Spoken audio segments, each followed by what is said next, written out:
हनुमान् श्रीपदो वायुपुत्रो रुद्रो नघोजरः अमृत्यवीरवीरश्च ग्रामवासो जनाश्रयः धनदो निर्गुणः शूरो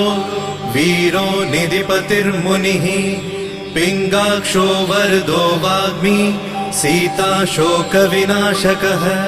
शिवः शर्वत्परो व्यक्तो व्यक्ताव्यक्तो धराधरः पिङ्गकेशः पिङ्गरोमा श्रुतिगम्यः सनातनः अनादिर्भगवान् देवो विश्वहेतुर्जनाश्रयः आरोग्यकर्ता विश्वेशो विश्वनाथो हरीश्वरः भर्गो रामो रामभक्तः कल्याणप्रकृतिस्थिरः विश्वम्भरो विश्वमूर्तिर्